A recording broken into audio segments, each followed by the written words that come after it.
yaitu baharunya alam sekalian.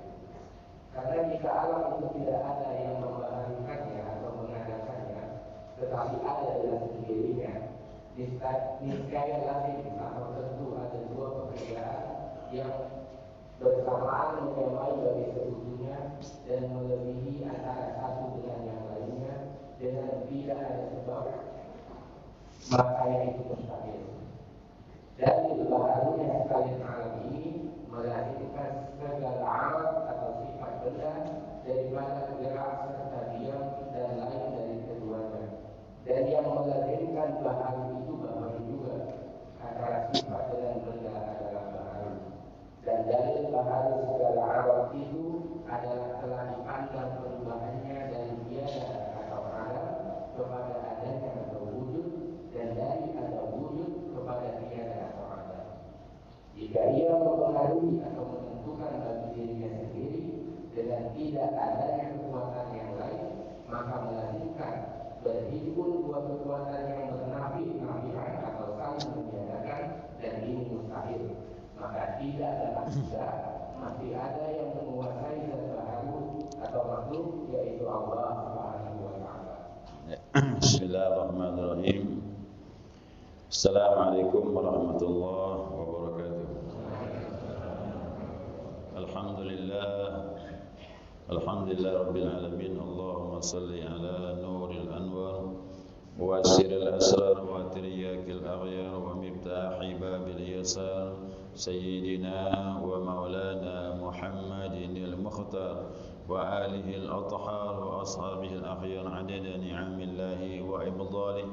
Subhanaka la ilma lana illa ma 'allamtana innaka antal alimul hakim. Allahumma dzakirna ma nasina wa 'allimna ma jahilna wa la hawla wa la quwwata illa billahil aliyyil 'azim. Qala musannif rahimallahu ta'ala wa nafa'ana bi'ulumihi fid dharain amin. Para jamaah sekalian yang saya muliakan, alhamdulillah senantiasa kita mengaturkan pujian dan syukur kita kepada Allah atas limpahan rahmah hidayahnya. Subuh ini kita dapat melanjutkan mudzakarah kita, pembahasan kita, panduan kitab Miftahul Jannah. Nah, sekarang kita menjelaskan tentang masalah bukti adanya Allah. Ya. 3 kali pertemuan ya bab wujud ini. Nah, ini penutup nih. Setelah itu insyaAllah Selasa akan datang masuk bab qidam. Nah, sekarang kita membuktikan adanya Allah Subhanahu wa ta'ala. Amma burhan wujudihi ta'ala, adapun bukti adanya Allah Subhanahu wa ta'ala, fahuduthul alam, ya baharunya alam. Ingat baharu, bahasa kita baru, bahasa Melayu baharu, bahasa tauhidnya hudus. Hudus itu apa? Sesuatu yang tadinya tidak ada. Ya. Seluruh alam ini disebut hudus. Ya.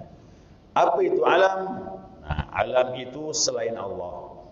Langit, bumi, malaikat, aras, kursi, surga, neraka, bumi, tumbuh-tumbuhan, manusia, hewan, ikan, semua tanpa terkecuali.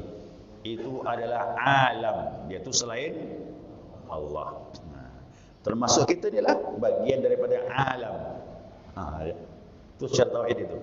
Jadi selain Allah disebut alam. Jadi bagaimana buktikan Allah? Ini saja, fahudusul alam. Alam ini baru. Apa maknanya? Wujudu ba'da adam, wujudnya diawali oleh tiada. Nah, semua makhluk juga begitu. Wujudnya diawali oleh adam, oleh tiada. Lalu dia wujud. Nah, tatkala dia wujud tidak eksis dia pun akan mengalami lagi menjadi adam, menjadi tiada lagi semula. Sering saya sampaikan, kita ini yang paling tua di sini mungkin 80. Kalau 80 tahun berarti saya ambil garis bawahi 85 tahun yang lalu semuanya tidak ada, alias adam. Kemudian kita ada, berarti ada yang ada yang mengadakan. Yang kecil-kecil kita lihat. Begitu juga alam ini, langit, bumi dan sebagainya. Mungkinkah muncul dengan sendirinya? Afala ta'qilun? Kenapa kau tak gunakan akal? Mungkinkah masjid ini tegak berdiri tanpa yang membuat? Main akal kita ni. Apa mungkin masjid begitu tegak ini berdiri begitu saja? Jawabnya apa? Mustahil lah. Itu kan mustahil pada akal. Kalau masjid ini berdiri dengan sendirinya, pasti ada yang membuat. Alam lebih besar dari masjid ini. Bergilir malam dengan siang. Malam kita istirahat, siang cari rezeki. Apa mungkin kebetulan? Sampai Allah pun mengajak akal kita ni. Kata Allah, inna fi khalqis samawati wal ard wa ikhtilafil laili wan nahari la ayatil li ulil albab. Albab, akal. Langit, bumi, siang, malam. Ini tanda-tanda orang menggunakan akal. Kalau masih ada orang mengatakan alam ni ada begini saja dengan sendirinya, berarti dia tak punya akal. Imam Hanafi bertemu dengan ateisme, orang tak punya agama, berdebat. Aku tak percaya adanya Tuhan. Aku tak mau pakai Al-Quran. Kalau akal aku bisa menerima, aku masuk Islam. Kata Imam Hanafi, ada sebuah kapal. Kapal syarat dengan penumpangnya. Ada ombak. Itu kapal bergerak sendiri membawa muatan itu dan menuju dermaga. Apakah kau mempercayainya? Bingung dia jawab. Kalau tidak ada nahkoda, mana mungkin bisa sampai? Gunakanlah akal kau, kata.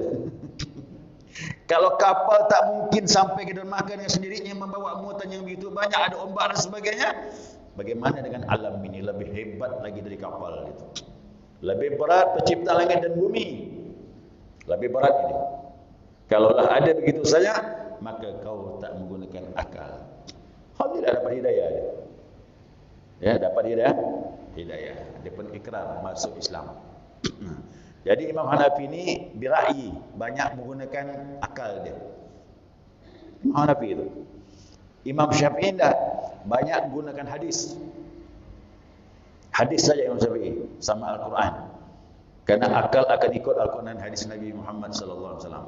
Tapi Imam Hanafi cerdas dia.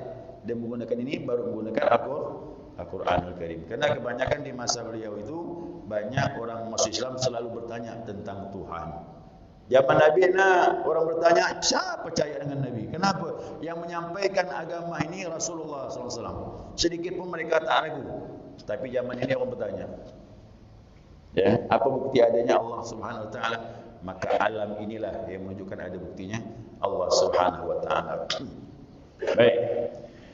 Karena jika alam itu tidak ada yang membaharukannya, kalaulah alam ini tidak ada yang mengadakannya, tetapi ada dengan sendirinya, niscaya lazim ada dua pekerjaan yang bersamaan, menyamai bagi sekutunya dan melebihi antara satu dengan yang lain, dengan tidak ada sebab, tanpa sebab, dan ini mustahil. Sekarang begini dia bilang, ada dua kekuatan. Kalau seandainya ya, alam ini tidak ada yang membaharukannya, mengadakannya, berarti makhluk ini ada dengan sendirinya. Kalau makhluk ini ada dengan sendirinya, begitu dia mengadakan dirinya, dia juga menentukan dirinya. Boleh tak? Boleh lah. Kalau saya ada dengan sendirinya, saya menentukan diri saya sendiri. Saya buat umur saya 1000 tahun. Boleh tak? Bisa tak? Terjadi tak sekarang? Itu kalau seandainya kita punya kekuatan. Aku akan buat umurku seperti Nabi Nuh 1000 tahun. Kurang 50. Nabi Nuh kan 950. Ternyata kita tak mampu memanjangkan umur kita sendiri. Sampai Nabi berkata, a'mari ummati baina 70 wa 60. Umur umatku, kata Nabi, antara 70 dan 60. Sedikit yang melampaui. Kenapa Nabi ngomong begitu? Allah yang beritahu, dia yang menentukannya. Ayo, belum buat umur. Dah salah sampai umur Nabi Nuh separuhnya ya. Separuh umur Nabi Nuh. Kalau mampu, berarti baru kita meyakini kitalah yang menentukan diri kita sendiri. Nah, balik penyakit datang tolak. Jangan datang kau. Aku mau sihat terus. Bisa tak? Ternyata penyakit tak bisa kita hindari. Dan sekarang orang nak buat ketakutan. Ya, kena virus corona pun takut orang. Saya terus terang dengan kejadian ini semakin saya melihat betapa besarnya Allah Subhanahu wa taala. Kecil kita ni baru virus yang tak nampak orang ketakutan. Nah, apalagi yang membunuh sifatnya yang nampak. Nah, saya melihat ini Allah berkuasa tak terhingga. Yang kecil yang tak nampak orang takut. Ya, mulai gelisah pergi ke dokter. Semalam tu saya pergi ke apotek, habis dah. Masker habis, semprot pakai alkohol tu pun habis. Enerponse pun habis. Vitamin C tu. Saya diberitahu Pak Haji mana enerponse bagus. Pergi kat saya tu. Habis ya Allah. Tak tahu lah ni, kata pisang pun bagus. Tak lama pisang pun habis juga.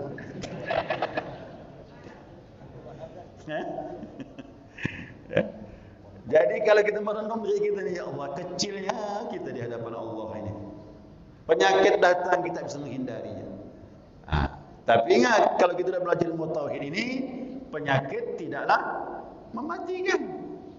Ingat kemarin, obat tak menyembuhkan, menyembuhkan adalah Allah. Apalagi nasi tak mengenyangkan, yang mengenyangkan Allah. Api tak membakar, yang membakar itu tauhid kemarin kita baca. Ya, jangan sampai lepas ni kendali kita ini. Sekarang ni kita diuji iman kita ni. Apalah arti kita belajar tapi tak ngamalkan? Ya. Ikhtiar tetap harus. Tanya kepada ahlinya harus. Cari ilmunya harus. Penangkal macam mana? Cari kaji. Tapi ingat, hati tak boleh putus hubungan dengan Allah Subhanahu wa taala. Ini sekarang kita diuji ni. Siapa yang mematikan? Penyakit ke Allah? Ayo. Nanti pulang ke rumah duduk merenung tafakur. Tanya diri kita ni, ke mana kuat hati kita? Kalau kita meyakini penyakit tu yang mematikan, dah syirik lah kita. Berarti formalitas saja kita ucapkan la ilaha illallah. Allah bilang bohong hatimu itu. Bukan kita memilihkan dah, kita ikhtiar tetap. Tapi jangan sampai berpindah keyakinanmu kepada Allah Subhanahu wa taala. Ya, jangan sampai berpindah. Ikhtiar harus. Saya pun ikhtiar juga. Makanya saya cari enerponse itu kosong di apotek tadi. Untuk kekebalan tubuh. Untuk kekebalan tubuh. Tapi ternyata sudah saya kaji-kaji, ternyata kekebalan tubuh itu tergantung rohani kita. Kalau rohani kita kuat, kuatlah tubuh kita. Kalau rohani kita lemah, lemah gitu. Maka rohani betulkan loh. Apa santapan rohani? Tauhid, ibadah, tawakal, pasrah. Itu makanan tauhid tu. Ya. Kalau tauhid ada, lemah lagi kita ni. Makanya umat Islam masih dimenangkan. Dia masih dimenangkan umat Islam, insya-Allah. Saya ketemu dengan doktor-doktor itu. Saya operasi kaki orang ni, tangan orang macam-macam. Dia bilang, memang berbeza Pak. Kalau kita melihat ada orang yang beriman, tak ada banyak ngeluh, tenang ya dia. Saya bangga, kata dia bilang. Kalau saya melakukan pekerjaan saya itu ketemu orang beriman, mulutnya tak jauh dari Allah. Cuba bukan orang beriman. Risih ruangan saya tu tadi. Bahasa Melayu bilang terpekik gaul. Tu nampak bedanya orang beriman tak beriman. Orang beriman tenang dia, zikir kawan dia. Ya, dia pasrah kepada Allah Subhanahu wa taala. Ya, mudah-mudahan Allah selamatkan kita. Pertama, selamatkan keyakinan kita. Itu yang penting, ya. Ya. Dalil baharunya sekalian alam ini melazimkan segala arat. Apa itu arat? Nah, arat ini adalah sifat benda. Apa itu? Harakati wasukuni wal alwan. Bergerak, diam, warna, tebal, tipis. Itu semuanya sifat benda. Siapa benda ini? Kita ini termasuk benda. Asalnya tidak ada, lalu kita ada.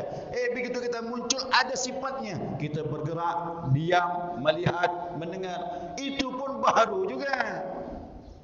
Ada yang menciptakannya.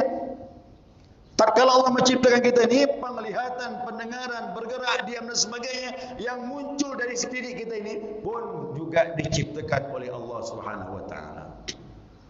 Berarti diri kita ini bukan hanya tubuh saja, semua sifat yang ada pada diri kita ini milik dia juga. Kalau dicabutnya penglihatan, tak melihat lagi. Kok dicabut pendengaran, tulilah kita ini. Berarti alam itu sifat benda, kedua-duanya melazimkan baharu juga. Kita baharu asal tidak ada, maka sifat-sifatnya juga baharu. Dan dalil baharu segala alam itu adalah telah dipandang dari Adam, wujud Adam. Awal tidak ada, kemudian menjadi ada, kembali menjadi tiada. Jadi mudah-mudahan dengan penyakit ini kita pasalnya begini. Aku pun asalnya tak ada. Kalaulah penyakit ini sebab aku meninggal, wajarlah kembali lagi menjadi tiada. Jadi siapa yang kekal di dunia ini? Siapa yang kekal? Kullu man 'alaiha fan wa yabqa wajhu rabbika dzul jalali wal ikram. Semuanya bakal fana, yang kekal hanya Allah Subhanahu wa taala. Karena wujud Allah nanti kidam tanpa awal. Nanti dibahas baka, dia tak berkesudahan. Adapun kita ini asalnya Adam tiada, kemudian wujud menjadi ada, kembali menjadi. Nah, untuk menjadi tiada itu macam-macam. Jangankan virus ini, batuk pun bisa tiada lagi. Kekenyangan pun ada juga yang meninggal. Kekenyangan bisa meninggal. Makan durian kemarin ada yang meninggal. Saya bilang ajal dah sampai. Tak bisa dimajukan, tak bisa dimundurkan. Jangankan virus ni, durian bisa. Sebab orang mati. Ajal dah sampai. Ada orang yang sakit dibesuk. Yang besuk ni bilang, kasihannya, ya Allah, mudah-mudahan kau sabar dengan penyakit ini. Yang ngomong tu besok meninggal. Yang sakit sembuh, yang besuk meninggal. Itu bingung saya itu.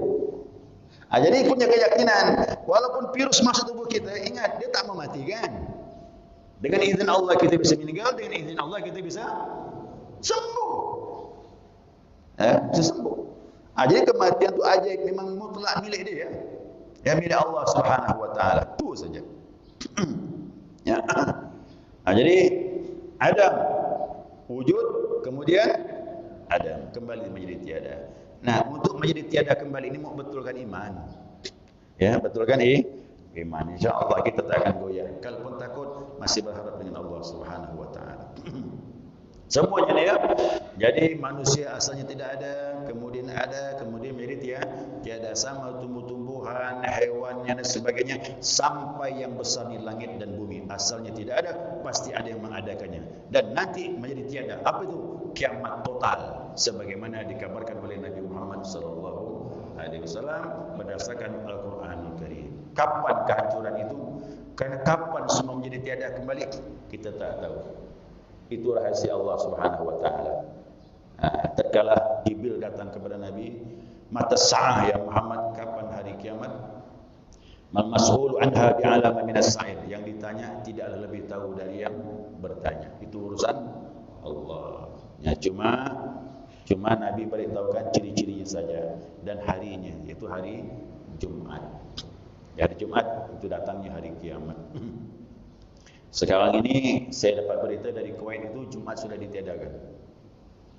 Ya, Jumat sudah ditiadakan ini sementara waktu. Kena masalah virus ni, orang tak boleh berkumpul. Alhamdulillah hari ini kita masih ada kegiatan pengajian ni. Ya. Kena berita kemarin pun di Jakarta juga begitu, majlis-majlis taklim kau dapat dihentikan dulu sementara waktu. Jakarta. Pontianak masih jalan. Ya. Alhamdulillah kita tenang-tenang saja. Umpama informasi seperti itu dari gubernur kita, situasi memang udah agak genting, ya mau tak mau kita ikhtiar tu harus. Tapi mudah-mudahanlah tak separah Jakarta kita ni. Takut juga kadang terlalu dibesar-besarkan berlebihan, kita jadi resah. Tak boleh juga. Ya, tak boleh juga. Menangis muadzin tu. As-salatu fi rihalikum. Nangis tu. Saya dengar. Udah saya kaji tu bab azan tu. Zaman Nabi tu kalau hujan deras, jamaah tak bisa turun ke masjid, Bilal ngomong begitu. As-salatu fi rihalikum. Salatlah di rumah kalian masing-masing. Jangan turun ke masjid, ada virus. Ya. Benar. Jadi kalau memang situasi sudah genting seperti itu, korban sudah banyak, sudah menyebar, boleh, tidak apa-apa. Secara fikir boleh kan? Kalaupun tak Jumat, ya zuhur lah sebagai pengganti. Sampai situasinya sudah membaik. Ya. Alhamdulillah kita di Indonesia ni belum. Tapi Malaysia belum mulai. Tapi masjid dah semua masjid. Ya, belum semua masjid Malaysia tu. Jumat sudah ditutup ni. Sementara waktu ni. Ya, Jumat sudah ditutup. Tapi dah semua masjid ya. Kita mudah-mudahan tak separah ini. Ya, kita mohon kepada Allah SWT. Maka kami punya amalan tu salat idaf'il bala. Salat untuk menolak bala. Kita mohon saja kepada Allah. Mudah-mudahan tempat kita ini tak separah tempatnya dikatakan itu. Ya, kemudian jika ia mempengaruhi menentukan dirinya sendiri dengan tidak adanya kekuatan yang lain, maka melazimkanlah berhimpun dua kekuatan yang bernapi-napian saling meniadakan, dan ini mustahil. Tadi saya katakan, ya, kalau kita menentukan diri kita, kita bisa buat apa kita mahu. Ternyata kita lemah, tak bisa kita memanjangkan umur kita, tak bisa nolak penyakit, tak bisa nolak kematian. Itu menunjukkan kita di bawah kekuasaan yang mengadakan kita. Segala sesuatu kalau sudah ada pengendalinya, berarti wajib adanya Allah Subhanahu wa taala. Jadi dulu sebelum agama datang, orang-orang dulu walaupun animisme itu dia punya keyakinan ada penggerak alam ni, maka dia ada ritual. Ritual menurut keyakinan mereka, tapi tidak murni tauhidnya, tapi pasti ada keyakinan. Keyakinan itu pasti muncul ada penggerak alam ini gitu. Kalau orang Arab menyebutnya ilah. Belum datang Nabi Muhammad, mereka sudah bilang ilah, tempat sesembahan kami. Datang Nabi Muhammad, ilah itu disebutkan. Ilah yang kita sembah itu, yang kita jadikan sesembahan, namanya Allah. Nabi yang beritahu. Pun ilah pun asal kata itu Allah dari ilah. Alif lam ha, ditambah alif lam. Alif lam lam ha menjadi Allah. Nah, orang Israel nyebutnya Eloh atau Elohim. Kerana diberitahu Nabi Musa, Nabi Isa, Nabi Harun, Nabi Yahya. Mereka meyakini Allah tu namanya sebutnya Elohim. Allah juga. Kemudian orang Indonesia nyebutnya Tuhan. Ya Tuhan. Dulu begitu deh. Bahasa Indonesianya, bahasa Jawanya Gusti kata dia. Ya, Gusti. Allah belum masuk, dulu Gustinya. Islam datang, Gusti Allah. Gusti itu dia meyakini ada kekuatan yang menciptakan alam ini. Apalagi orang aborigin, orang asli Australia, dia menyebutnya apa? Penggerak alam ni, pencipta alam. Atnatu. Disebutnya Atnatu, penggerak alam ini, pencipta alam ini. Orang Inggris nyebutnya God. Cuman dia tak murni tauhidnya, rusak dia. Dijadikanlah Nabi Isa sebagai anak sebagainya. Kemudian orang Portugis nyebutnya Deus. Dia tahu penggerak alam namanya Deus. Orang Spanyol Dios. Orang Perancis Dio kata dia. Orang Itali Deo. Ya, Deo. Orang Yunani Theos. Orang Afrika apa? Ada dua namanya. Orang Afrika menyebutnya Modimu. Tapi Afrika Selatan nyebutnya Kulun Kulu kata dia. Kulun Kulu sebagai penggerak alam ini. Dan itu sebenarnya isyarat kepada Allah. Cuman mereka tak murni tauhidnya. Mereka tak kembali kepada Nabi Muhammad sallallahu alaihi wasallam. Wa ma arsalnaka illa rahmatan lil alamin. Kalau mereka kembali kepada Nabi Muhammad ikut, baru dia tahu penggerak alam semestanya ternyata Allah Subhanahu wa taala. Nah, kita bersyukur kepada Allah. Kita menjadi umat Nabi Muhammad mengenal sifat Allah yang benar dengan kalimat la ilaha illallah. Baik, jemaah sekalian. Kalau begitu, ya. Kalau kita ini, wujud kita ini asalnya tidak ada, kemudian diadakan oleh Allah, tatkala kita ada, kemudian kembali menjadi tiada, maka pertanyaannya, hakikatnya kita ini ada atau tidak? Ada atau tidak? Tidak ada kan? Tapi saya ada sekarang ini macam mana? Saya duduk di kursi, saya ngomong, betul. Adanya saya ini karena ada yang mengadakannya. Saya ngomong ini karena ada yang menggerakkan lisan saya. Saya bergerak ini ada penguasa diri saya. Berarti hakikatnya semuanya pinjaman. Nanti ditarik lagi menjadi tiada. Jadi mulai sekarang belajarlah kita mengakui sebenarnya kita ini tidak ada. Yang ada hanya yang maha ada, namanya Allah Subhanahu wa ta'ala. Jangan lagi ngaku-ngaku ya. Tak boleh ngaku-ngaku ni. Kau tu bukan aku. Tak boleh ngomong begitu.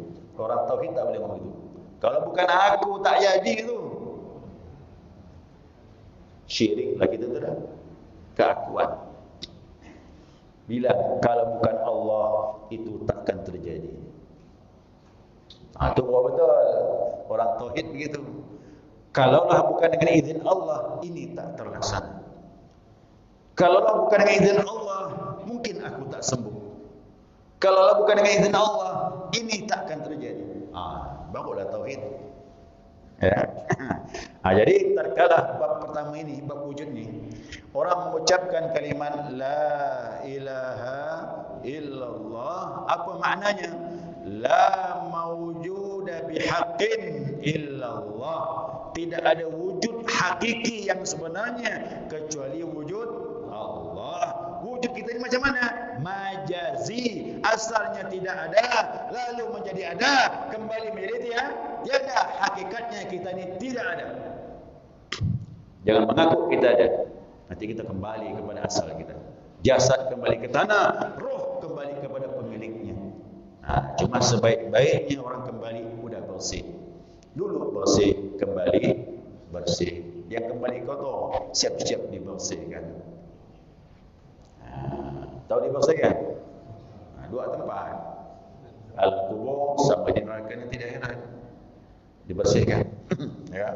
Mudah-mudahan kita bersih sebelum kembali. Inilah tujuannya diutus Nabi Muhammad sallallahu alaihi wasallam. Ya, bersihkan tauhid, bersihkan diri insya-Allah. Segera cukup. Ada pertanyaan silakan. Waalaikumsalam warahmatullahi wabarakatuh. Bahagia alam ini kita yang dari tidak ada menjadi ada, kemudian tidak ada lagi. Seperti kita ketahui kan, kayak pendengaran, penglihatan kita, terus kemampuan kita bicara itu akan dicabut dari otak. Banyak yang ketika duluan pendengaran kita, penglihatan kita dicabut, atau kalau kita duluan yang meninggalkan kita. Karena juga orang sewaktu meninggal itu tapi dia seperti tak dengar. Dan sebaliknya pun ada. Manusia bermacam-macam waktu mau meninggal itu. Ada yang meninggalnya sifatnya santai saja, biasa. Lagi duduk begini berpesan kemudian meninggal, ada. Berarti seketika langsung dia kembali kepada Allah. Pindahnya seketika. Pindah langsung. Pindah alam. Pindah alam. Jadi maut itu kematian bukanlah musnah, kembali. Pindah alam dia. Alam ini kan ini alam nyata, kembali kepada alam malakut, alam lahut, alam jabarut, kembali kepada Allah semuanya itu. Ada orang yang sakit lama lama sakitnya, proses pembersihan. Ingat, sakit yang lama itu proses pembersihan. Dan sebelum dia meninggal, udah bisa lihat alam lain. Ada. Seperti sahabat Nabi Muhammad SAW. Ya, sahabat Nabi Abdullah Rawaha. Abdullah bin Rawaha. Dia sakit beratnya. Bahasa kita ni mati suri. Tahu mati suri? Mati suri itu bisa 2 hari, bisa 3 hari. Ini yang bahayanya mati suri ini. Orang yang udah mati, dikapankan, ditanam, masih hidup dalam kubur. Kan di Banjarmasin tu, dibongkar tu, hidup masih. Ya, keluarganya mimpi tu, keluarkan aku di kubur, aku belum mati gitu dia. 3 malam berturut-turut dibongkar kuburannya, masih hidup. Rupanya mati suri, 3 hari tak salah. Abdullah Rawaha juga begitu. Orang dulu begitu meninggal, ya, itu sifat jahiliyah masih ada, menepuk-nepuk dada, mengoyak-ngoyak baju, menarik-narik rambut perempuan-perempuannya itu. Hai Jabala ya sanada, hai gunung aku, hai sandaran aku, kenapa kau tinggalkan aku, kata dia. Zaman jahiliyah begitu. Itu Abdullah Rawaha berkata, begitu dia siuman sadar, malaikat tanya aku, kata dia. Dia mandang malaikat dalam kubur. Dia masuk alam barzakh. Aku ditanya, betul ke kau sandaran? Betul ke kau tempat tumbuhan asal-usul keluargamu? Malu dengan Allah. Seolah-olah kau suami meninggal, siapa beri aku makan? Siapa menghidupkan aku? Syiriklah tu. Nah, dan Nabi ditanya kepada Nabi sallallahu alaihi wasallam. Mudah-mudahan Allah beri hidayah kepada keluargamu, kata Nabi. Itu mati suri. Yang lebih hebatnya lagi kejadian di tempat kami itu, tempat guru kami itu. Ada Akeh nama itu. Akeh itu meninggal, lapor kepada guru kami, Abah itu Abah Anam. Kata Abah, jangan diganggu, biarkan dia. Masuk hari kedua, besoknya belum dikerjakan lagi mayat ini. Hari kedua datang, Abah, ini Akeh, bagaimana mayatnya ni? Biarkan, jangan dilakukan pemandian mayat, kata Abah. Ya udah mursyid ngomong, ikutlah, taat lah kita. Tak berani lah kita ini. Hari ketiga juga begitu, datang lagi orang. Udah bimbang lah 3 hari, nanti berubah pula ni. Masuk hari keempat, Abah mengatakan biarkan, jangan diganggu, kata Abah.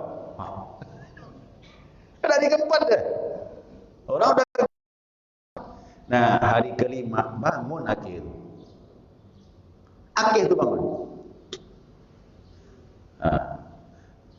Ternyata dia mati suri tu. Jadi kalau ada orang ahli macam ini kan gampang. Kayak di Banjar tu ditanam dah. Ditanam keluarganya mimpi 3 hari berturut-turut. Hari dibongkar masih hidup dia. Itu namanya mati suri. Waktu Akeh tu bangun, orang pun bertanya, apa yang dibuatnya selama 4 hari? Oh, macam-macam lah. Dilihatkan surga, lihatkan neraka. Udah jalan dah Akeh tu dah. Surga, neraka lihatkan. Maaf, bertemu dengan Nabi Muhammad sallallahu alaihi wasallam. Bertemu dengan orang-orang yang ahli zikir, guru-guru dia berkumpul semuanya dah. Jadi Abah Sepuh guru dia mengatakan, Akeh, saatnya kau kembali, kata Abah Sepuh dalam mimpi itu. Abah kata dia, Abah, dia bilang, Abah Sepuh, saya tak mau kembali, tak boleh, kata dia. Belum ada ketentuan kau, harus kembali. Sadar dia. Semenjak itu, Akeh bisa melihat malaikat tawas. Bahkan malaikat maut. Malaikat maut datang dia berdiri. Ternyata lewat. Disangkanya dia yang dipanggil Allah. Orang begitu dah kepingin cepat mati pula jadi. Kenapa? Udah dilihatkan nikmat macam-macam di sana. Umur tu dah tua pula, Akeh itu 80. Masih dipanjangkan umur. Itu Allah tunjukkan kebesarannya. Jadi orang-orang ahli zikir ni macam-macam. Rohaninya bisa melalang buana ke mana-mana. Sudah dihibur dah dia dah. Ya, itu yang senior yang betul-betul istiqamah mengamalkan itu. Itu namanya mati suri. Ditekan ni tak ada lagi nyawanya. Kalau tidak ada ahli, udah pasti dibungkus mayat, dimandikan, ditanam. Itu makanya ada orang-orang tertentu yang diberi Allah kelebihan. Ya. Jadi orang meninggal ini macam-macam. Ya, ada yang cepat, ada yang lambat. Ada yang meninggal itu penglihatan cabut sudah tak ada lagi, kosong pandangan. Kuping tak ada lagi, pendengaran. Mulut tak bisa lagi. Tubuh udahlah. Jadi apa yang bermain? Tinggal roh saja masih ada nempel. Itulah terakhir. Kalau orang ahli tauhid mengkaji kembali kepada sifat hayat Allah. Tinggal itu yang terakhir. Kalau itu dicabut, habislah. Inna lillahi wa inna ilaihi raji'un. Jadi orang meninggal itu macam-macam. Kita ni meminjam, maafkan peminjam ini. Penglihatan kita pinjaman daripada penglihatan Allah.